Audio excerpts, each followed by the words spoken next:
Woody's been coming, I can't remember which muzzle we use, good boy, coming to me for a while, and when he first came, his mum said he's a bit feisty, and he had been with his other groomer. I think that's let's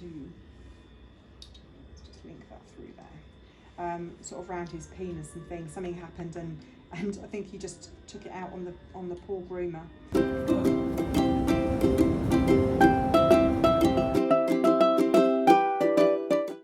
My general ethos is, if the muzzle calms them down, I'll pop a muzzle on them, and also I like having 10 digits, it's helpful. But as a rule, I try to use the least amount of restraints as possible. I want them to feel that they can get away. Does that make sense? Yeah. And sort of just, build on their confidence and trust without me getting bitten, and 2, without causing them any more angst or rehearsing that behaviour. Because if they're repeatedly doing the same behaviour over and over again and nothing changes, and it's almost like you inadvertently reward that behaviour. Yeah. So I'm just going to put the 10 blade on, and before he has a bath, just see if we can do round his bits and pieces. Hey, little man. Good boy. And kind of a bit frozen. Yeah. And so I know he knows what's coming. Oh, a little man. And I don't take it personally with them, they're scared. They've got feelings, haven't they? Yeah, and I'd love to be able to get into their heads and say, come on, just tell me what the problem is. Tell me what you're worried about. And then we can sort it out. It's like Maisie, she was an absolute, she used to literally try and kill me through her muzzle. Although, she'd take me 2 hours to groom, and I do her in 45 minutes from start to finish now, and she's on the table, and she doesn't have any restraints on her, and doesn't have a grooming loop on or anything. No, it was just lovely picking her up and cuddling her. I know, just completely different. Yeah, little man. From what you said. Yeah, and when she came to me for the first month, she was just completely hands off. You do wonders with dogs. I watch a lot of stuff, and I follow Southend Dog Training, who are amazing. Yes. I follow them. I listen to people. I watch stuff. I follow other groomers. I watch other groomers, and you pick up different bits and different techniques, and you go like, oh right, okay, like let's try that. And sometimes it works, and sometimes it doesn't. I know, little man. Oh, she's watching me. I know. So what I watch with the, like, apart from, they'll do the groaning, and the groaning and growling normally comes prior to sort of a bite. That's your last warning. So we just try and sort of look for their body language of like lifting paws and freezing and turning their heads, licking their lips, excessive panting. And then, like you said, don't reward that by doing the... Yes. I think that's what happens a lot of the time. You inadvertently reward it rather than saying, actually, no, thank you, we don't want that behaviour. This is the behaviour we want, and rewarding what you do want. I think it's a sort of human nature. He's stressed, and if I say to him, it's okay, actually what I'm telling him is it's okay to be stressed. Because he doesn't understand my words. If he did, I'd only have to tell him the once. But now, Woody, I'm just going to clip you. And it's, he'd understand that, and he doesn't. So, right. Good boy. I'll come around this way. Yeah, don't worry about it.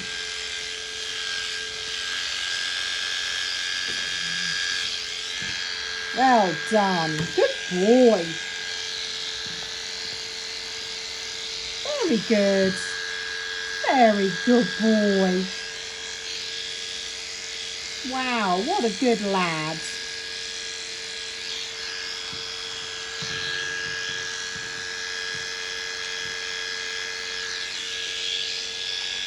Very good.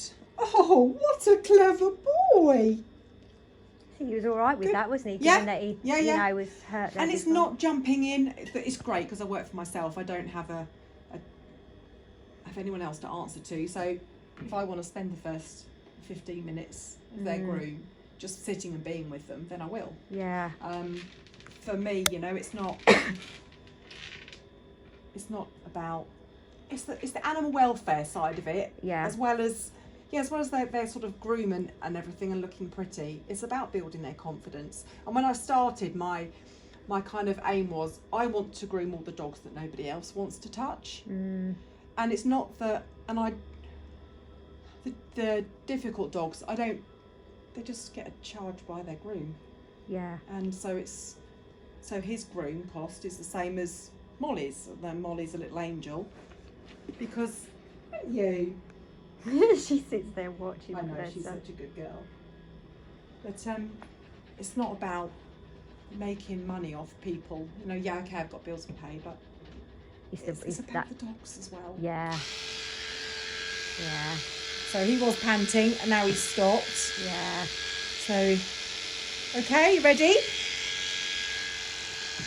Very good. Oh, very good boy.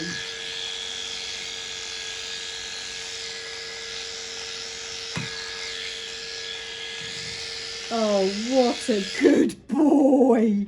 There you are. Yeah? Oh, well done. Good. Wow. Well, that's a first. You've normally tried to savage me at least once. Hey, you showing off now, huh? Good boy. Good boy. Take the muzzle off Woody while we bath him. Normally he's okay. Good boy. His famous last words, hey? Sarah starts off with 10 fingers. We're trying not to drown you. Say no drowning the baby. There. Good boy. Good boy. Oh, he's very brave. He's really calm now, isn't he? He's showing off. Good lad.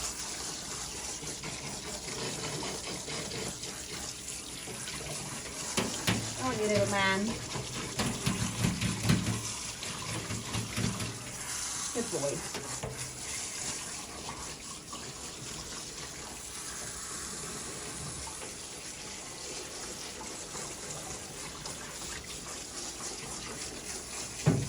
It's so rewarding when, you know, they have come in and you know, I mean, I don't mind what they come in with. All I say to the owners is just be honest with me so that I can keep us both safe. Yeah. I think sometimes with everything that's going on with dogs today, because you know everything was like the XL bully, I think sometimes people are probably afraid of maybe, you know, their dogs snapping or Yeah. maybe telling the truth, or Yes. and I think, you know, Yeah. I probably would be, but you'd have to be honest. There's only 2 dogs that I have not groomed or said I can't groom. And one of them just completely shut down, didn't even come in, and they just completely, they were lying on the gravel outside, and it was like, I can't, this dog is so scared that this is going to be completely counterproductive of me trying to do anything, because it's shut down. And I was talking to the owners, and it was I think if I remember correctly, this one was a Romanian dog. So it's like massive shock for the dog. So me going in, you know, his coat, it wasn't like he was matted or anything, he just needed a bath. Yeah. And he was sort of a bit greasy and stinky, you know, and that's not going to kill him. No.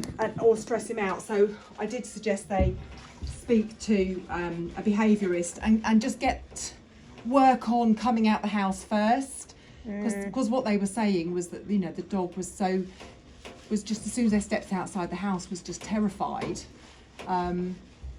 So I did say, look, I think for the dog's welfare, you know, you need to go and see someone. Whether they did or not, I don't know. I'm not a behaviourist, I'm not a dog trainer. What's the matter? So he's just standing in a tray, just so we can just make his nails a bit softer. Because I mean, with the Romanian rescue dogs, obviously Teddy was one, and probably incredibly lucky with him.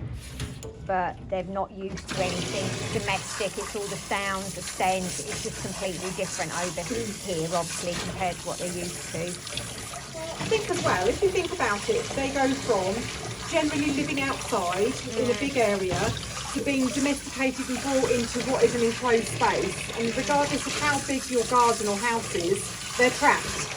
And they can't get away. And you get the dog that's fright or flight. Yeah. And if you get a flighty one that's going to run and hide, that's one thing. If you get a fighty one that's going to go for you, or is going to go for your other dogs,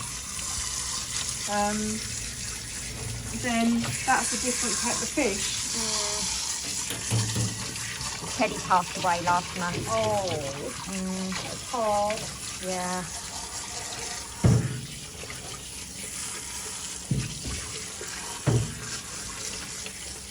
Oh, you are being such a good boy today. Hey, is that nice? Is that nice? I was going to say someone knocking at your door then. No, it's me. Brilliant. I know, he's very good. Oh, here, yeah, sorry. That's all right. Don't good to mine. It's because I've got a cat, so I must say too. Good boy. Right, just make sure you don't get any down his nose. Because that's not very friendly, is it? No. Get the eye clean. Good boy. Good boy. Oh boy, he's so brave. Where are you in there? And is good boy. Make sure we don't get any water in your ears, because that's not good. No. Ted, come here, love. Teddy, what am I calling you, Teddy? Woody. Oh dear. Monday morning. Good boy. Wait. Oh, he's so good. You're gonna have a little shake, have a little rest. And what's the little dark one called? Molly. Molly, that was it. She just sits there watching. She does. There. You're happy, aren't Have a you? little rest. Yeah. Hello, Midge. There, I know. Midge is great because Midge loves being groomed. He Yeah. loves any being brushed or and the blow dryer. So when I do have very nervy ones with the dryer, I'll put him on the table with them as long as they're okay with other dogs. Yeah. And he'll sit there, and it's almost like monkey see, monkey do. So a lot of therapy thing. Yeah. So it's sort of like, oh, that's not too bad. Oh, I had one little dog who really hated the dryer, and and even like taking the main nozzle off, so it's really gentle. But if they went and stood underneath Midge, and I was blow drying Midge, so a little bit was getting on them, just building their confidence. Oh, But that's nice. this is my gone but not forgotten door. So these are all my dogs that I've groomed that have died or had to be put to sleep. Oh, bless so. them. I hope the new owners here that leave that. I would leave that, just paint. I'll take a photograph of it before we go, and Yeah. it will get printed off and go in a frame. Oh, that's at the lovely, new place. Yeah. And and the thing is if they paint over it, it's fine, because it doesn't mean anything to them. No. And I get that, that's fine. I would leave it if I was moving in here. Yeah, but then you're as big a softie as I am. Yeah, though. I would. Yeah. Yeah.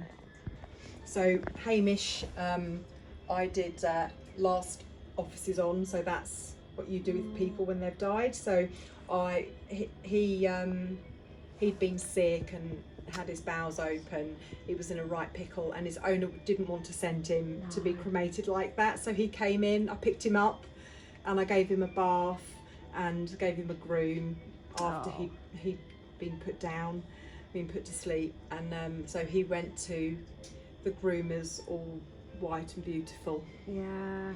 So it was a lovely thing to be able to do, actually. But he went to the crematorium. He went to the yeah. he went to the creme. But so he went all beautiful. Yeah.